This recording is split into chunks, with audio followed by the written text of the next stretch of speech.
Welcome to the Big 12 Insiders, your Big 12 sports show. Here's your host, Brien Hanley. Hey, everybody, what's going on? This is your man, Big B, Brien Hanley, and welcome to the Big 12 Insiders recap show of what happened this past weekend inside the Big 12 Conference as far as football is concerned. Had some teams on a bye. We had 6 games. There were some exciting ones, a couple disappointments. So we'll take you through everything that happened this past weekend. But before we do, as a reminder, remember to continue to like, follow, subscribe, all that good stuff, and continue to leave those comments. Again, because we don't agree, that doesn't mean we're arguing. I want to make sure that we're clear because we're not going to agree on everything in the comments. We may not agree on anything, but that doesn't necessarily mean that we're arguing. Just means that both sides have passionate takes, and passionate takes requires a passionate response, so don't take it as arguing just because we don't agree. I appreciate all of the commentary. So by all means, continue to leave those comments. And especially if you don't agree, let me know where you don't agree, man. But let's get into this. First game up was a Friday night game. I made a little short about it. TCU should be embarrassed. And now, in saying that, I don't want to take away from what Houston did, because Houston came in and they were physically the superior team. It looked like TCU wasn't prepared. They were uninterested. They were turnover prone, and those are all things that you get from a lackluster team, and that's what TCU seems to be at this point in the season, just a lackluster football team that didn't put forth any effort, thought they were just going to roll in because they were at home. They thought they were going to smack Houston around, and that did not happen. Look, outside of the Cincinnati game, Houston's defense had been pretty good all year. And it was good again on Friday, creating the turnovers, stopping the run. I mean, these are things that they were able to do pretty much, like I said, all season long. And it showed up on Friday. Those guys weren't going to quit. They made a quarterback change, Zion Chris came in efficient, 15 for 18, didn't throw for a ton of yards, but he also ran for 97 yards. And look, I'm not saying Houston's going to win a whole bunch of football games. That's not what I'm saying. But what I am saying is they're going to continue to fight. They're going to continue to play hard. Willie Fritz has decided, this season isn't a throwaway season, not in my book. We're going to keep battling. We're going to keep fighting. We're going to try to win as many games. If I'm you and I play Houston, I strap it on because their team is not going to quit. They're not very talented. They're not very good, but they're not going to quit. TCU, you should be ashamed of yourself. That was absolutely pathetic. Taking nothing away from Houston, TCU should be embarrassed. Period. End of story. 32-19, shellacking at home. Come on, man. You got to be better. Got to be better. Next up, look, Iowa State. I know the final score was 43-21, but in the middle of the third quarter, Baylor had the lead. This game was closer than a lot of people thought, including myself. We didn't even highlight this game on Eyes and Odds on Friday. I didn't even talk about it because I didn't think the game was going to be very close. Look, Baylor is fighting. If there's nothing else, they are fighting. They're not very good. They still make a ton of mistakes. I'm not sure the coaching is very good because they continuously make the same mistakes. But the one thing that I can say is Dave Aranda's got those kids fighting. He's got them believing that they can win week in and week out. Whether they can or not, and we're seeing that they can't, but that doesn't mean that they're not going in. The opposite of what's happening at TCU is what's happening at Baylor. Baylor kids, they looked prepared. They were fighting. They looked engaged. Where TCU did not, Baylor does. Now, granted, Iowa State is a lot better football team than what Baylor is. But again, Baylor fought. And if you're not talented, that's the last thing or the least thing that you can just do is just continue to fight. Not sure it's going to save Dave Aranda's job at the end of the year. Depends on how the rest of the season goes. But at least they're fighting. They haven't quit. And it would be easy for Baylor to have quit. Very easy. Their next game will tell me a lot. Going to Iowa State. Look, Iowa State's offense is it seems to kick it into overdrive when they need to kick it into overdrive. You know what I'm saying? They scored 43 points. They were being challenged. Like I said, with the middle of the third quarter, about 10 minutes to go, Baylor had the lead, so they were ahead 21-19. And so I think Iowa State's offense kind of is what it is, but when they need to kick it up a notch and put it into high gear, they were able to do that. Will they be able to do that against better competition? I don't know. We'll see down the road. But as of now, when I'm not breaking any news, Iowa State is still at the top of this conference. Next game, West Virginia just dismantles Oklahoma State. For the third week in a row, Oklahoma State has been taken out to the woodshed, smacked around like the redheaded stepchild, just completely beaten down. And this was the worst of all of them. This was worse than when Utah came in there and punched you in the mouth and just kept punching you when you were down. This is worse when you went to Manhattan, Kansas, and Kansas State just smacked you in the face and just kept smacking you. You couldn't do anything about it. I don't even know what you would describe what West Virginia did. They ran for 389 yards against Oklahoma State. Just think about that for a second. This is not the old, Nebraska and Oklahoma where they're running the wishbone for 600 yards. This is a totally new age of college football. And they ran for 389 yards on the road against a team that a lot of us, myself included, thought were going to compete for the Big 12 title this year. Oklahoma State is a disaster. They are not a good football team. I don't care what anybody else. If anybody tries to convince me that they are, you're just lying to yourself. They're not a good football team. And maybe they can turn it around. College football's crazy. But as now, Oklahoma State stinks. Give all the credit to West Virginia. They went in there. They whipped them. They physically whipped them. The third time in a row this has happened to Oklahoma State. Once is a fluke. Twice, maybe we got to get some stuff together. Third time, this is who you are. And this is exactly who Oklahoma State is. They are a soft football team. And I have no qualms about saying that. You might think I'm being hard on them. I'm not. And again, I don't want to take anything away from West Virginia. I don't. You run for 389 yards against somebody, man, you are doing some things right. Hell, your backup quarterback came in and threw a touchdown. It just physically whipped Oklahoma State. Congrats to you, West Virginia.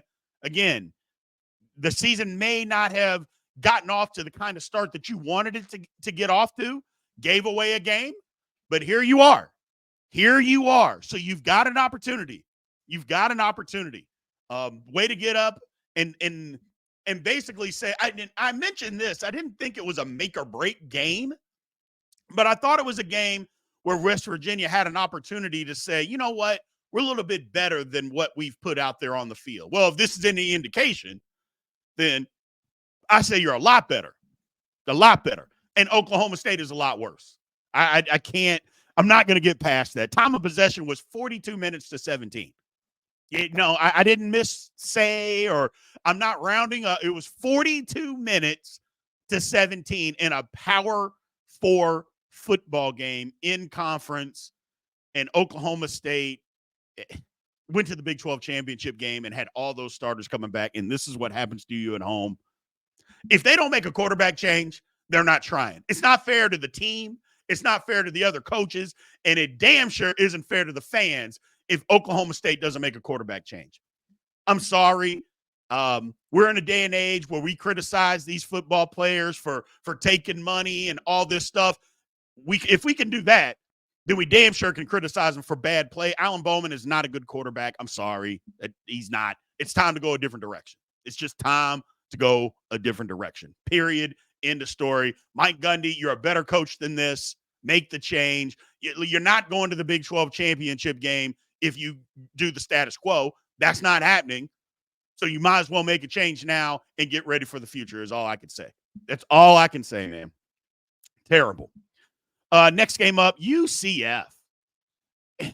There has been a ton of UCF fans that have given me the blues in the comments, and I'm shortchanging them, and they're better than this. And then they get beat. They get their head beaten in by Colorado. Oh, it was a fluke. And I'm like, 48-21 doesn't sound like a fluke, but okay, fine, it was a fluke. Well, then you go to the Swamp and you get beaten up by a mediocre SEC team. This is the type of game right here is why people don't give the Big 12 more of a shake or more credit, is because if UCF was supposed to be one of the better teams in this conference, which they're not, by the way, I'm just going to say they're not, but that was kind of the perception. They're going to be better than what you think. Florida is mediocre. There's no ifs, ands, or buts about that. The Florida Gators are a mediocre SEC team, and they whipped you. And it was a bad look for UCF. It was a huge opportunity for you, not just for you, but for the conference. And it just didn't look good. It didn't look good. I had pinpointed this game all year for UCF that I thought this was going to be huge for them and for the conference. And they fell on their face. Look, basically the teams have just decided we're not going to let you run this football. We're not going to just let you run wind sprints up and down the field on us. You're starting to face some better competition that is saying, KJ Jefferson, yeah, you couldn't beat us with your arm in Arkansas. Can you do that in the Big 12? So far, the answer has been no. And yes, I know Florida's not in the Big 12, but they're a mediocre football team, and they said, we're not going to let you run it. They didn't, and UCF stuck in the mud. I thought they were better. I thought they would win. I thought they would go there and be able to out physical them. Hell, you heard the crowd. If anybody watched this game and you heard the crowd, there were a ton of UCF fans in the Swamp. A ton. But it didn't matter. They weren't up to the task. Hopefully they can be better. Maybe this is a wake-up call that you got to make some changes because, again, the status quo is not going to get UCF where they're trying to go. It's just not going to happen. All those rushing yards and all that success you had against TCU, it hadn't amounted to a whole lot since then, has it? That's all I'm saying. I tried to get that across to people, and they told me I was a hater. Well, it doesn't sound like I was hating, just telling the truth. And that's all you'll ever get from me, man. I'm just going to tell the truth. Whether you like it or not, whether you agree with it or not, I'm only going to tell the truth. That's it. Period. End of story. Speaking of the truth, next game, Kansas Jayhawks. For 5 games in a row, Kansas has had the lead in the fourth quarter. And for 5 straight weeks, they have not been able to hold on to a lead and win a football game. Look, Jalen Daniels played better. Now, completion percentage was only, 18 for 31, still 58%. So not great, not even good, but 260 yards, 2 touchdowns. He didn't turn it over, so that's good. But their defense now is letting them down. Also, again, I'm going to continue to say this. 33 carries when you're averaging 6-7 yards a carry. Can we just get Kansas to run the football more? What part of Devin Neal wasn't working in that game? I'm just going to ask. What part of him and Highshaw were not working in that football game? Run it 70 times if you have to win. Your defense is struggling. I mentioned this last week. Kansas not playing complimentary football. Your defense is struggling. They can't hold on to the lead. Just start running the football. Run some more time off the clock. Just run it. 14 carries and 13 carries. Don't tell me you tried to run it, man. Don't do it. You didn't. Run it 50 times, 60 times. Do something. Read the room. Recognize what's going on. Your defense can't stop them. And they couldn't, by the way. Arizona State, give them a ton of credit. My man Scattaboo, Lord have mercy. He ran up and down the field. He went for 186. Arizona State ran for 303. That's what I'm talking about, complimentary football. Arizona State, their quarterback not playing great. What do? They start running the football. Ran it down Kansas's throat. Kansas, I get it. Your quarterback is playing pretty good, but your defense can't stop him. Recognize it and just start running the ball. Just keep running the ball. And you didn't do that. And you end up losing the game. Again, up in the fourth quarter. You even scored late. You scored late, but you couldn't hold the lead. What did they go? 8 plays, 8 plays, 75 yards to go take the lead at the end of the game. I don't know where it goes from Kansas. I mean, I already said that their season was over, and I mean, it's over. They're not going to no Big 12 championship. Now you just got to go get a win. Now you got to turn into spoiler. Will the team quit? I mean, they didn't quit against Arizona State, so give them credit. They didn't quit. That's I don't know that you're going to see a Lance Leipold team quit. At least I hope not. I hope not. So, and plus, there's way too much talent for them to just quit. Way too much talent on that football team. Give all the credit to Arizona State, though. Again, your quarterback wasn't playing great. Your defense wasn't playing great, but you played complimentary football. Look, Arizona State, man, well, their win total to begin the season is at 4.5. You're at 4. Now, the schedule gets a hell of a lot tougher moving forward. But to get bowl eligible, you need to be able to get 2 more wins. Where do you get them? They're out there. They're out there somewhere. Congratulations to Arizona State. Nobody saw this coming, especially this quickly. They need 2 more to get bowl eligible. Great job. And then last but not least, man, Texas Tech. Give them credit. Who knew that Texas Tech actually had a defense all season long? Even last week, Texas Tech's defense, other than North Texas, but okay, it has been non-existent. Just non-existent. They step up big against Arizona. You know, Arizona coming off that huge win against Utah on the road. They come back home. They turn it over 3 times. Texas Tech, again, for the defense, forcing turnovers. By the way, Taj Brooks, he fumbles twice. He never fumbles. He never fumbles the football, but he did. Fumbled twice. And I don't know. They were still able to take control of the game. Look, Arizona dominated the time of possession in this one. Just dominated it. But Texas Tech, that defense showed up, and they were able to make enough plays on offense. Again, they forced 3 turnovers of their own. And I don't know, but look now, as bad as Texas Tech started, as bad as they started this season, you look up, they're 5-1. 5-1. And then you look at their schedule. I mean, there's a possibility. A lot of football left. But you start looking at Tech's schedule, I don't know. Can they get to Arlington? Can they start putting it together? Is this just an aberration of their defense, or is this what their defense is really all about? That will be the big question here, you know. But either way, you got to give them credit because we haven't seen Tech's defense show up all season because it's been bad. If you want to say they've been there, but they've been bad, and they have been. But here they are. Maybe the game was an outlier at Washington State and against Abilene Christian. Who knows? Who knows? One thing that we can't say is they're not playing good football right this very second. And they are playing good football right this very second. What does this mean for Arizona? A lot of people were back on the bandwagon. I don't think you should jump off of Arizona's bandwagon just yet. I don't think you should. A lot of people are going to. They're going to say that Utah game was a fluke. Especially Utah fans are going to say that. I don't know that it can be a fluke when you get physically beat up. You know, when you get beat up, that's not a fluke. If you lose, you know, it's something else. And in this game, they lost. But I'm not ready to call this a fluke either. Give credit to Texas Tech. Give credit where credit is due, man. So I appreciate everybody checking out. Like I said, it was a wild week. It's going to be an even wilder week next week. Remember, our power rankings are coming out tomorrow. Remember to check in, man, and see where your team is at. I appreciate everybody. Again, like, follow, subscribe, hit the notification bell so you know when all Big 12 content is coming out. And more importantly, continue to leave those comments. We 100% appreciate all of them, man. So thank you guys for doing so. I will talk to you soon. Thank you for watching the Big 12 Insiders, your Big 12 sports show. This has been a Spirit Street production.